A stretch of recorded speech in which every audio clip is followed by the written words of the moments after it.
Hello friends, welcome to my channel.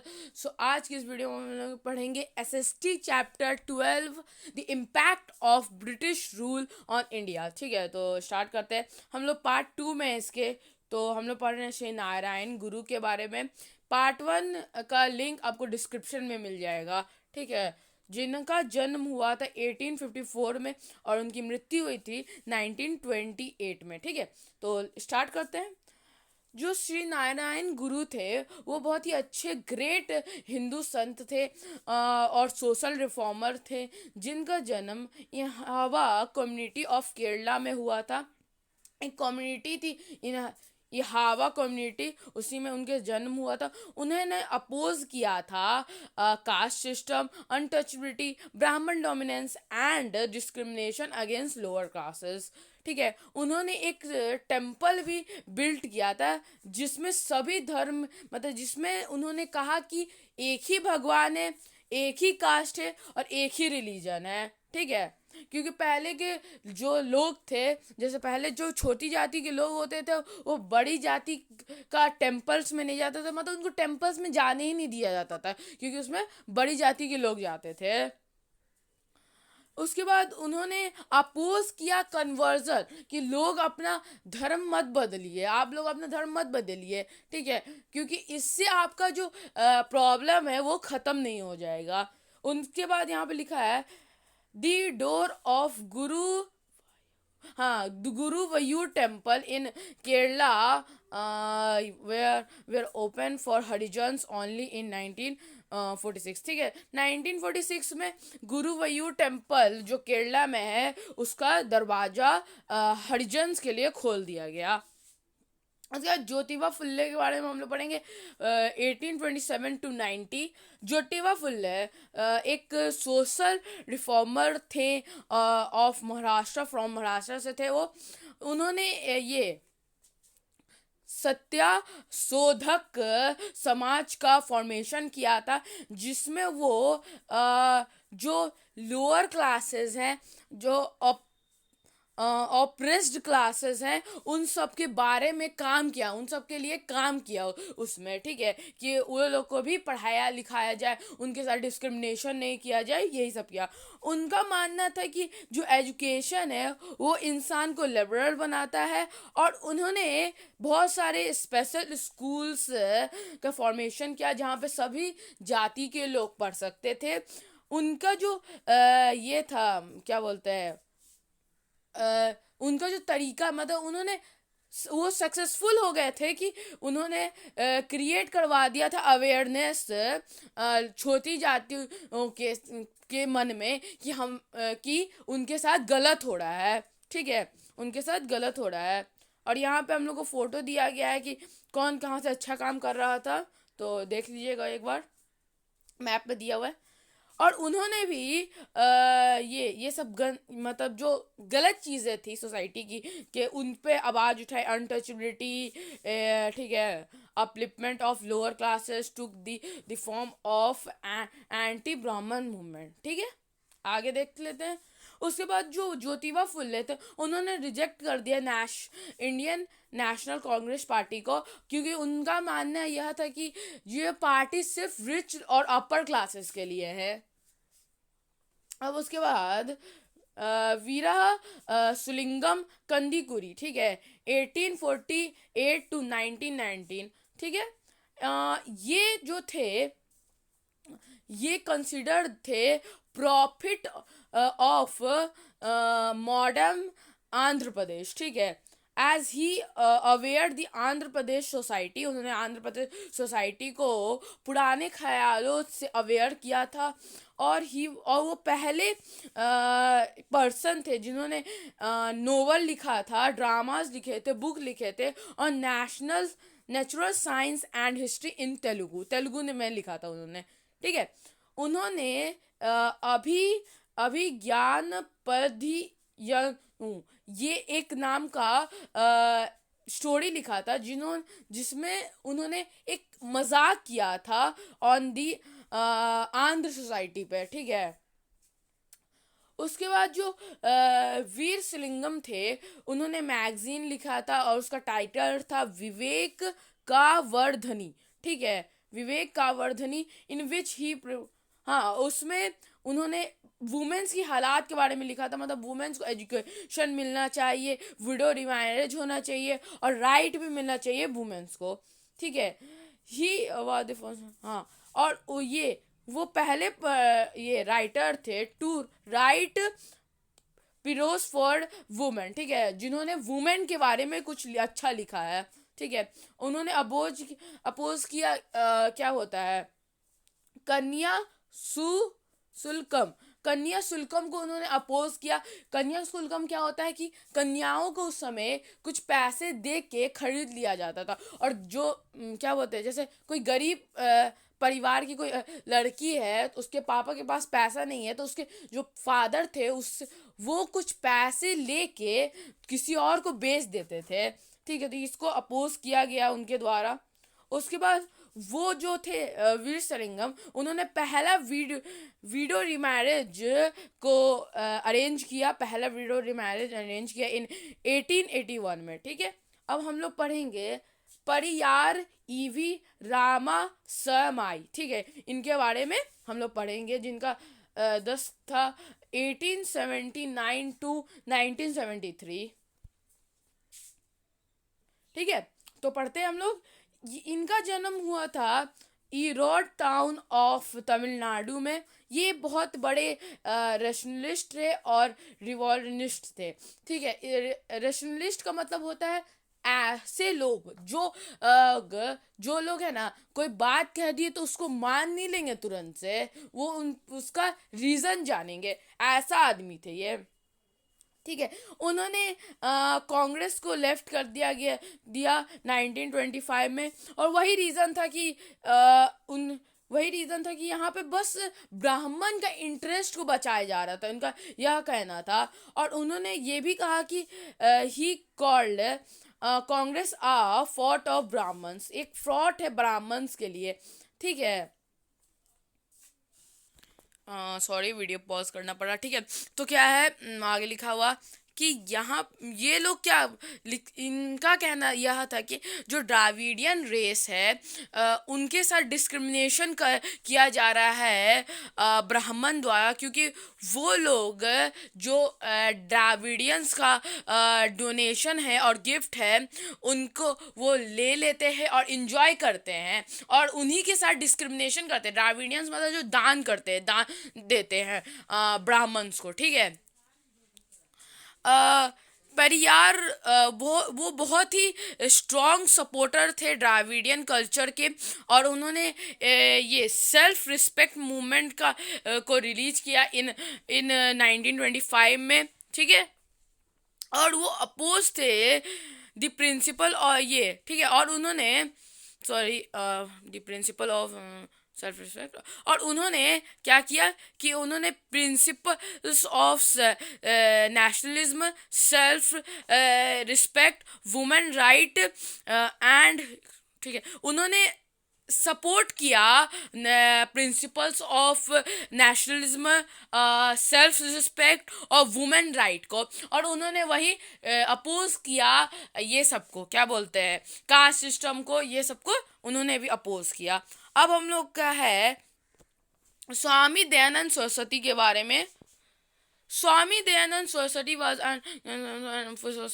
ठीक है, स्वामी दयानंद सरस्वती एक बहुत बेहतरीन फिलोसफर थे, एक स्कॉलर आदमी थे और एक सोशल रिफॉर्मर थे, जिनका जन्म ब्राह्मण फैमिली में हुआ था इन 1875, ठीक है।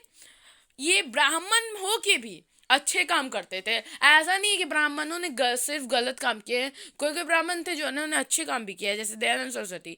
इन्होंने Arya Samaj society of noble का इस्टेब्लिशमेंट किया, जो पहले बॉम्बे में था और फिर उसको लाहौर में शिफ्ट कर दिया गया, ठीक है। उनका मानना था कि एक ही भगवान है, ठीक है, एक ही भगवान है, और हमें फिर से वेद पे बैक हो जाना चाहिए, मतलब वेद को सब पहले भूल गए थे उस समय, ठीक है, तो फिर हम लोग को वेद पे चले जाना चाहिए, which are a source of great knowledge. जो वेद है वो बहुत ही अच्छा नॉलेज का स्रोत है, ठीक है। और उन्होंने शुद्धि मूवमेंट का भी मतलब स्टार्ट किया, सुन्नी मूवमेंट भी स्टार्ट किया। जो जो ये हिंदूज थे उनको फिर से हिंदूज बनाया गया। ठीक है, जो हिंदूज थे वो लोग अलग अलग कास्ट में चेंज हो गए थे ब्रिटिश के डर से, क्योंकि ब्रिटिश लोग बहुत ज़्यादा हिंदुओं को क्रिश्चियनिटी में प्रमोट कर रहे थे। पर स्वामी दयानंद सरस्वती ने हिंदूज को फिर से हिंदू बनाया क्रिश्चियन से या अदर कास्ट से।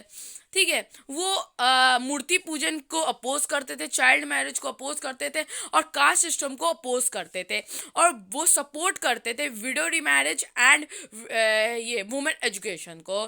ठीक है, Swami Dayanand Saraswati wanted to build a free strong and unite India. ठीक है, वो फ्री स्ट्रांग और यूनाइट इंडिया चाहते थे।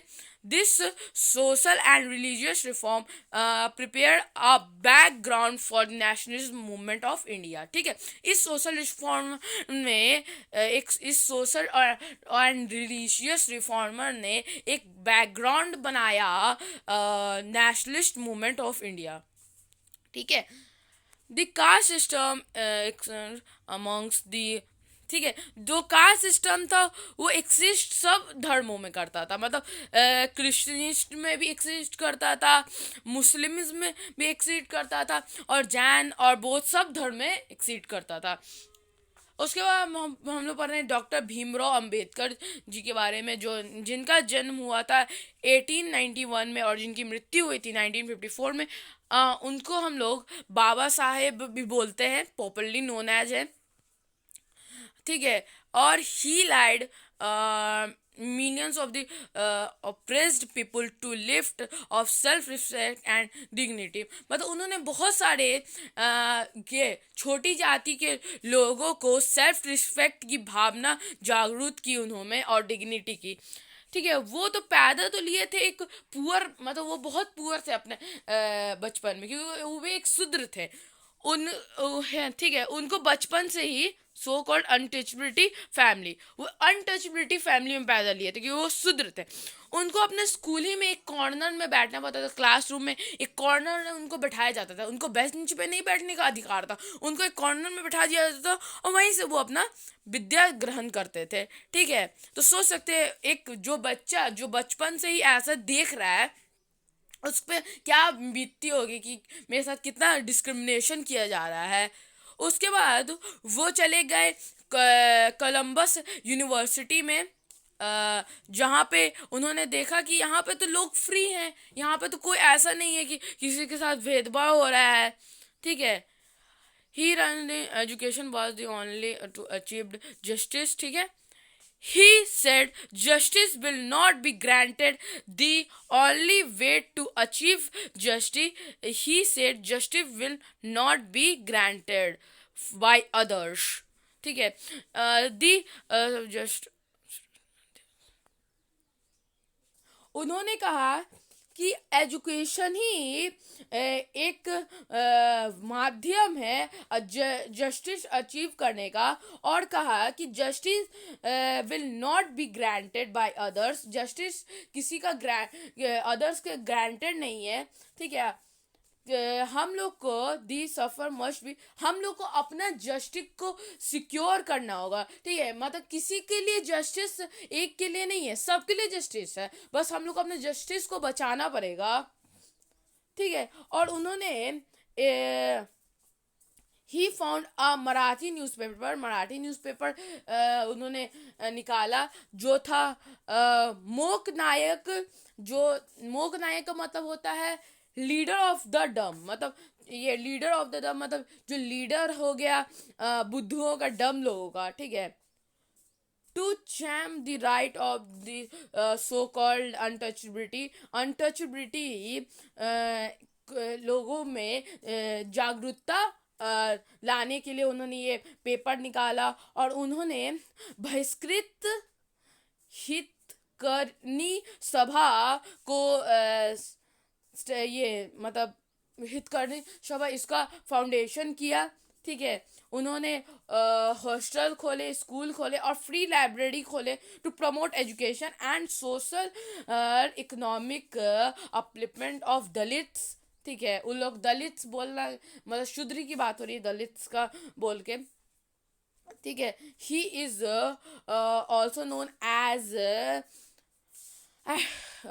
ठीक है, he is also known as, ठीक है, उनको ये आर्किटेक्ट ऑफ इंडियन कॉन्स्टिट्यूशन का उपाधि मिला, उनको ये भी कहा जाता है, ठीक है। अब यहाँ पे लिखता है कि जो बॉय जो बचपन में इतना सारा प्रॉब्लम झेला, बचपन ही से अपने स्कूल ही में उसने इतना प्रॉब्लम झेला, वो आगे बन गए, क्या बन गया, first minister for law of free India, ठीक है। तो देख सकते हैं उन्होंने अपना कैसे से कैसा कर लिया, जिनके साथ पहले डिस्क्रिमिनेशन होता था, पर उन्होंने वो बड़ा होके कितना बड़ा आदमी बन गए। उसके बाद है महात्मा गांधी जी के बारे में, ठीक है। तो हम लोग महात्मा गांधी के बारे में पढ़ेंगे।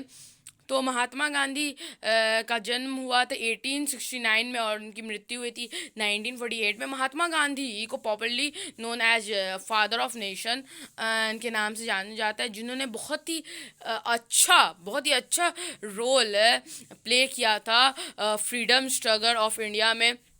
उन्होंने बहुत सारे एक्टिविटीज़ को लाया था, जैसे सत्याग्रह एंड सर्वोदया, ठीक है, ये सब जो था ये सब अंडर था नॉन वायलेंस में, मतलब इसमें हथियार नहीं उठाए गए थे, ठीक है।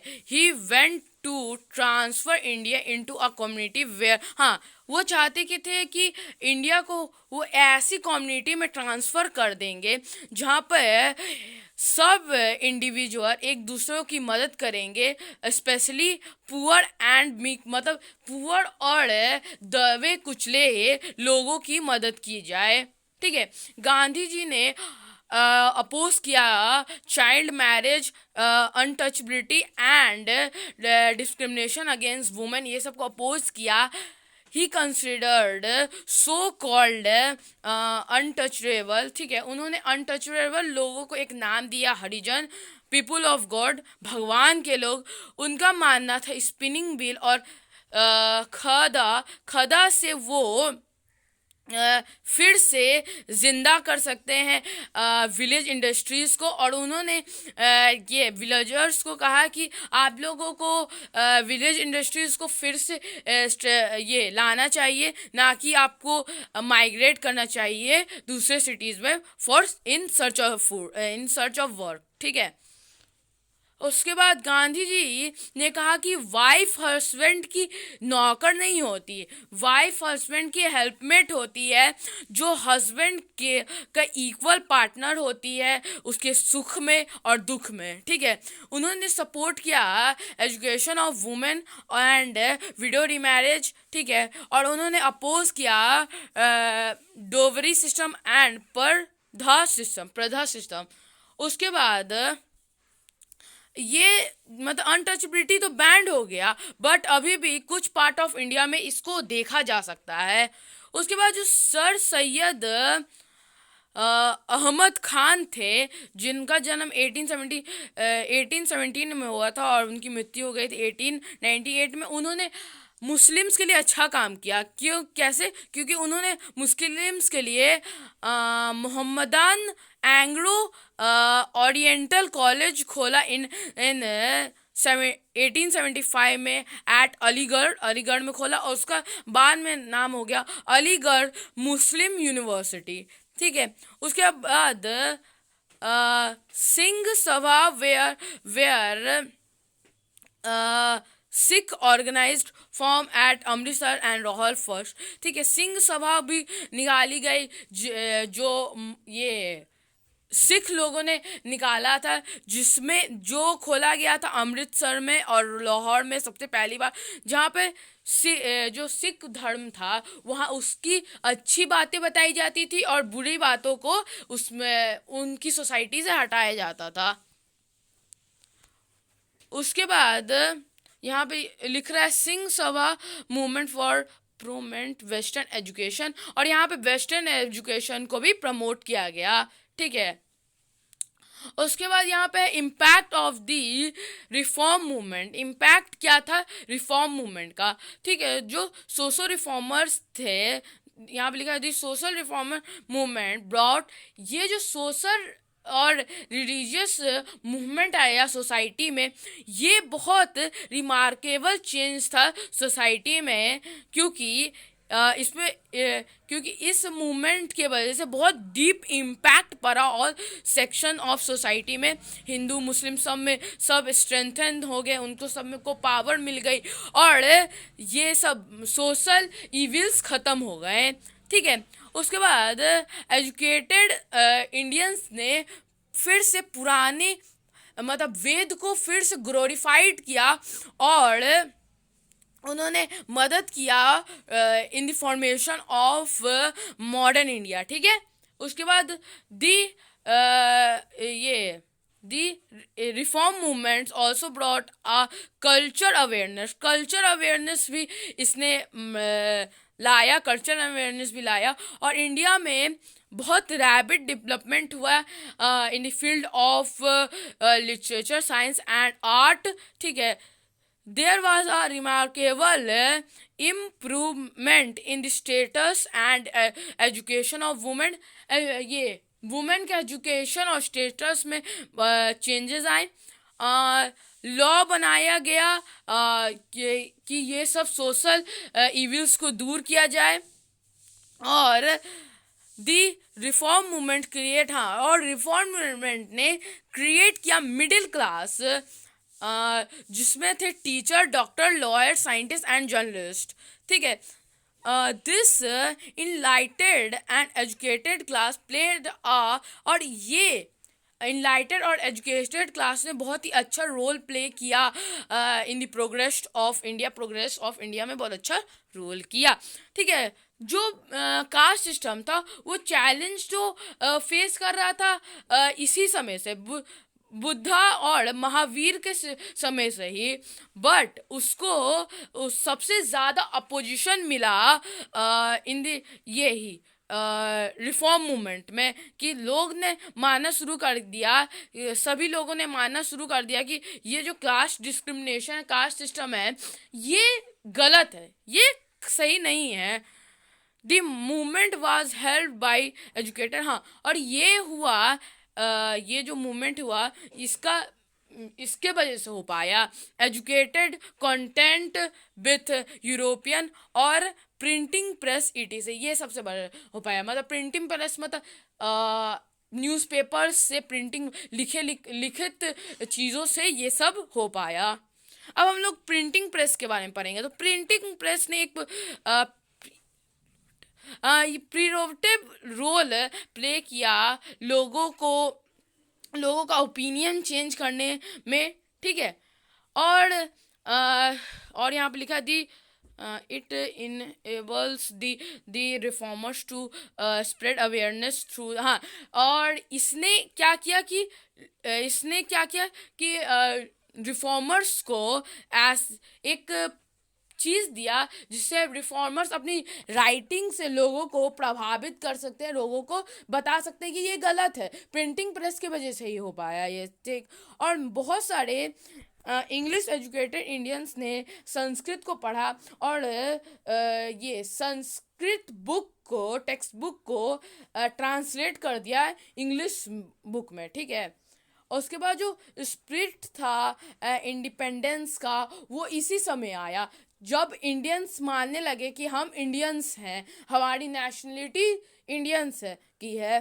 ठीक है, उसके बाद अलग अलग ये कास्ट, कम्युनिटी एंड रीजन्स के लोग एकजुट हुए बिकॉज ऑफ ब्रिटिश कॉलेज। ठीक है, मैंने आपको पहले पार्ट 1 में बताया था कैसे एकजुट हुए थे। ठीक है, ब्रिटिश कॉलेज की वजह से एकजुट हुए और उन्होंने बहुत ही अच्छा रोल प्ले किया स्ट्रगल ऑफ फ्रीडम में। अब यहाँ पे लास्टली लिखता है जो सबसे मोस्ट रिमार्केबल फेनोमेना था वो था नेशनल कंसेंसस को लाना और यहाँ पे लिख रहा है कल्चर यूनिटी को जागरूक करना। ठीक है, यही था। अब यहाँ पे ये लिखा प्रिंटिंग प्रेस कैसे किया जाता था, यहाँ पे एक फ़ोटो बनाया गया है और कीवर्ड्स है। बस हमारा चैप्टर यहीं पे ख़त्म होता है। ठीक है, आई थिंक आपको समझ में आया होगा ये चैप्टर पूरी अच्छी तरीके से। आपको ये वीडियो अच्छा लगे तो इसे लाइक करें, चैनल को सब्सक्राइब करें, शेयर करें और कमेंट करें। Thank you for watching, bye.